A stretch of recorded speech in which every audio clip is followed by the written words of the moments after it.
The great broadcast.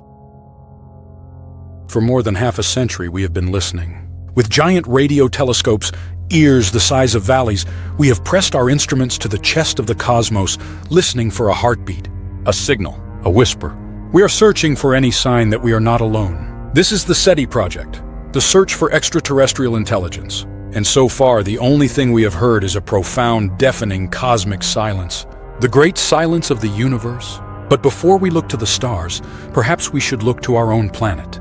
Because for nearly all of its 4.5 billion-year history, Earth, too, was part of that great silence. It was a world of breathtaking complexity, but it was a world without a storyteller, until one day it wasn't. The silent planet. Imagine the Earth for the first 99.99% of its existence. It was not silent in sound. There was the roar of volcanoes, the grinding of tectonic plates, the crash of oceans, the howl of the wind, and later the buzz, the croak, the chirp, and the chatter of life. But it was silent in a deeper way. Silent of meaning, silent of complex ideas, silent of story. The only true language on the planet was the slow, methodical, and profoundly unintelligent language of DNA, writing and rewriting itself through the blind accidents of mutation and the brutal editing of natural selection. The only communication between creatures was the urgent, instinctual, and deeply honest language of the present moment. A cry of hunger, a signal of alarm, a gesture of dominance, a dance of courtship. It was a world of nouns and verbs, but no narrative. The universe, as far as we know, was not aware of itself. It was a magnificent, unthinking, unfeeling machine. Then, on a small branch of the primate family tree, in the restless brain of a single species of fragile, upright ape, something sparked. A new kind of sound began to be uttered, a sound that for the first time could hold the past, the future, and the vast shimmering world of the imagination. This is the story of that spark, the story of the single most powerful technology the world has ever known, the story of the day an ape started talking, and in doing so, lit a fire of consciousness that would change the fabric of the universe forever. More than words, to understand the revolution of human language, you must first appreciate the beautiful but ultimately limited communication of all other life. The natural world is full of wonders of information transfer, but it all has a ceiling. Consider the dance of the honeybee. Through an intricate waggle dance, a forager can tell her sisters the precise direction and distance to a newly discovered patch of flowers. It is a miracle of instinctual geometry. But that is all it can do. A bee cannot tell the others, the nectar source to the west is better, but there's a spider's web nearby, so be careful. It cannot say, yesterday's flowers were sweeter. It cannot speculate about future flowers. Its language is locked into a single rigid purpose. Consider the songs of the humpback whale. These are not simple calls. They are complex, structured compositions with repeating themes lasting for hours. The songs are culturally transmitted, changing from year to year, spreading across entire oceans like a hit single.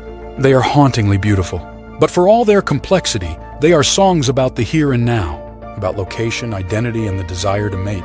A whale cannot sing a song about a new theory of physics or a memory of a distant ancestor. This was the glass ceiling that trapped all life on Earth. A prison of the present moment, a world limited to what is physically real. For billions of years, no creature could break through, until one species of ape found the key, the grammatical engine. What made our language different? What was the key? It wasn't simply having more words. The true breakthrough, the secret ingredient that unlocked everything, was grammar. Syntax. It was the invention of a system of rules that allowed us to do two magical things. First, duality of patterning. We learned to take a small number of meaningless sounds, phonemes like /k, /a, and t, and combine them into a vast library of meaningful words. The sounds themselves mean nothing, but arranged as cat, they mean one thing, and as act, they mean something entirely different. This gave us an almost infinite vocabulary from a finite set of sounds. Second, and more powerfully, recursion. This is the ability to embed a phrase inside another phrase, over and over again, creating sentences of limitless complexity. It's the difference between saying the lion ate the man and the man who was my brother and who I warned about hunting near the river yesterday was eaten by the lion that has been stalking our camp for a week. Recursion allows for clauses, for hypotheticals, for detailed, layered storytelling. This grammatical engine was the software that allowed our minds to boot up for the first time. It allowed us to stop just pointing at the world and start building a model of it in our heads, a model we could share with others, unlocking time and possibility. This new, supercharged language allowed our minds to do something that was, until that point, impossible. It allowed us to mentally time travel. It unshackled us from the tyranny of the present. For the first time, we could journey deep into the past. We could speak of events with precision, creating a shared history, a collective memory that extended beyond the lifespan of any individual. Remember the story of the great fire that swept through this valley when your grandmother was a child? The animals did not return for a long time. We must be careful with our fire. This created reputation. Your actions, your bravery, your cowardice, your generosity, your selfishness were no longer forgotten. They became part of your permanent story, told and retold around the campfire. It was a powerful new tool for enforcing social cooperation. And we could journey into the future, a realm that had never existed before. We could colonize it with our plans. We could discuss, debate, and evaluate multiple possible outcomes. If we hunt the mammoths from the north, they will be cornered by the cliff. But what if we fail? We must store enough nuts and berries as a backup plan for that possibility. This is the birth of strategy, of foresight, of promises, of contracts. It is the foundation of every complex human endeavor. And most radically, this language allowed us to create and explore a third realm of time, the timeless world of the purely imaginary. We could speak of the spirits of the forest, the creator gods who dreamed the world into existence, the souls of our ancestors watching over us. We began to populate the world not just with things that were, but with things we believe to be. The ultimate technology. We often think of technology as something external, something physical, a sharpened stone, a wheel, a circuit board. But language is our first, our most intimate and our most powerful technology. It is not a tool for the hand. It is a tool for thought itself. It is the architect of consciousness. With this software, we created a collective brain, a form of distributed cognition. No single person needed to know everything. One person could be an expert on making spear points. Another could know the migratory habits of every animal in the valley. A third could be a living library of knowledge about which plants heal and which ones kill. Language was the network that allowed these specialized nodes to connect and form a superorganism of knowledge. The tribe became far more intelligent, adaptable, and resilient than any single individual within it. This created a powerful feedback loop that accelerated our evolution. A more complex world required more complex language to describe it, which in turn allowed for more complex thoughts, which drove our language to become even more sophisticated. We were not just talking apes. We were a species that had invented its own cognitive evolution, leaving everyone else behind. The bottleneck effect. This brings us to a crucial question in the survivor's paradox.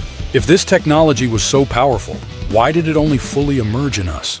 Why are we the lone talking ape? Perhaps the Neanderthals had language. The evidence suggests they likely did. But maybe it was a proto-language, a more limited version. Perhaps it was a language without robust recursion, a language for the here and now, not for elaborate storytelling about the past and future. If our language was a fiber optic network, theirs might have been a dial-up modem. Our advanced language became the ultimate competitive advantage. It allowed us to coordinate our actions with deadly precision. It allowed us to form larger, more cohesive tribes, bound together not by sight or smell, but by a shared story, a shared identity, a shared god, a shared enemy. The great bottleneck that determined the fate of the human family may not have been an external event like a volcano or an ice age. It may have been a cognitive bottleneck. The other human species, for all their strength, intelligence, and resilience, could not pass through it. They couldn't create the large, myth-driven, hyper-cooperative societies needed to compete with the talking ape. The advantage was so profound, so total. It was like one tribe inventing stealth bombers while everyone else still had stone-tipped spears. We didn't just outfight them. We outthought, outplanned, and outtalked them into extinction.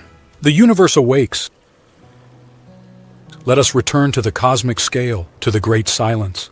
The moment that ape first constructed a sentence about tomorrow, the universe was irrevocably changed. For the first time, a small piece of the universe, a human brain, could consciously reflect on the existence of the universe itself. The cosmos was no longer just a collection of matter and energy. It was now, in at least one tiny corner, a subject of wonder.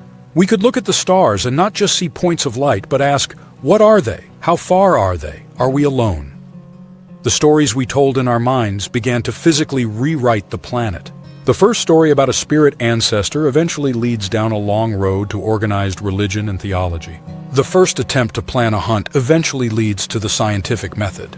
The first symbolic scratch on a rock eventually leads to writing, to mathematics, and to the equations of Einstein that describe the very fabric of space-time. The silent planet was finally speaking, and in a cosmic blink of an eye, it used that voice to build cities of glass and steel, to split the atom, and to take its first tentative steps off its own surface, leaving footprints on the moon. A single species of ape had become the universe's consciousness, the burden of the word. But this godlike power, this universe-altering technology, did not come for free.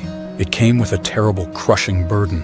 The ape that learned to talk about the future also became the first ape to be tormented by the certain knowledge of its own death.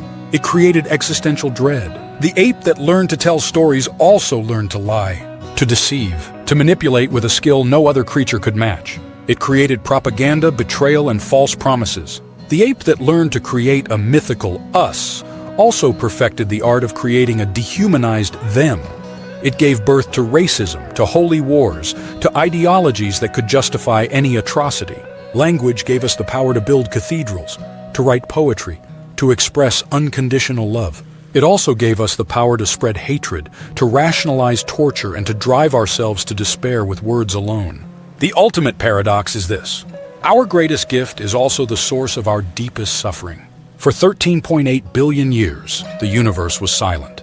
Then, for a fleeting moment, a few tens of thousands of years, one species on one small planet has filled that silence with symphonies and hate speech, with prayers and equations, with love poems and lies. We hold this fragile, terrifying power, and the silence could return at any moment if we tell ourselves the wrong story. The question that now faces the talking ape is the most important one of all. Now that we have this universe-altering power, this voice that can build or shatter worlds, what story will we choose to tell next? Subscribe to Epoch Echoes, where the power of a single word can echo through eternity.